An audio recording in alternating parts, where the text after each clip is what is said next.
Generally, adherence to a healthy lifestyle pattern has decreased during the last 18 years. Obesity is up, exercise is down, and eating just 5 servings of fruits and veggies a day dropped like a rock.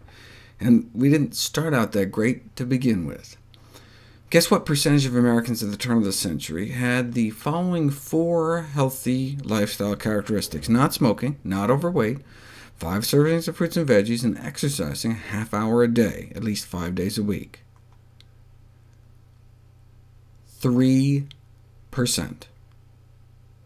And whether people were wealthy, college-educated, no subgroup even remotely met clinical or public health recommendations. Where are people falling down the most?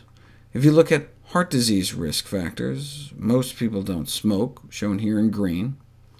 About half are exercising, but check out the healthy diet score, which gives folks points for drinking less than 4 cups of soda a week, for example. On a scale of 0 to 5, only about 1% score a 4 or a 5. So the American Heart Association's aggressive 2020 target to improve that by 20% would bring us up to like 1.2% of men and women.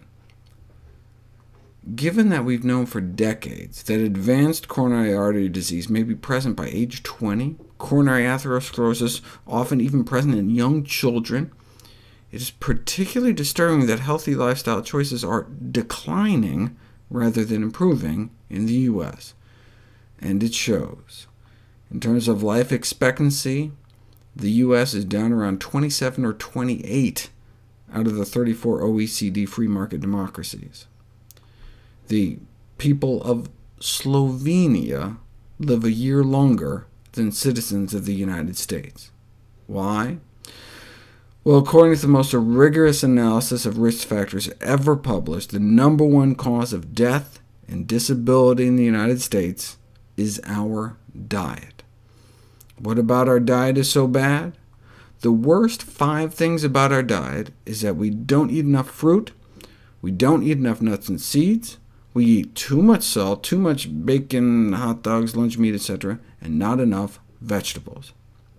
That's based on data like this on diet quality and chronic disease mortality risk that found that those scoring higher using a variety of different systems that all agreed on more whole plant foods reduced the risk of dying from heart disease, cancer, and all causes of death combined. There's now an overwhelming body of clinical and epidemiological evidence illustrating the dramatic impact of a healthy lifestyle on reducing all-cause mortality and preventing chronic diseases such as coronary heart disease, stroke, diabetes, and cancer. So why do we eat so bad? I mean, aren't we scared of dying from some of these horrible chronic diseases? It's almost as if we're eating as though our future didn't matter. And there's actually data to back that up. Death row nutrition. The growing macabre fascination with speculating about one's last meal offers a window into one's true consumption desires when one values the future, basically when one's value of the future is discounted close to 0. Right? If the future didn't matter, what would we eat? Well, in contrast to pop culture anecdotes, this group of Cornell researchers actually created a catalog of actual last meals, the final food requests of 247 individuals executed in the United States during a recent 5-year period. The most commonly made request, meat. The researchers go out of their way to note, tofu never made the list. And no one asked for vegetarian. In fact, if you compare the last meals to what Americans normally eat, there's not much difference. If we continue to eat as though they were our last meals, eventually they will be.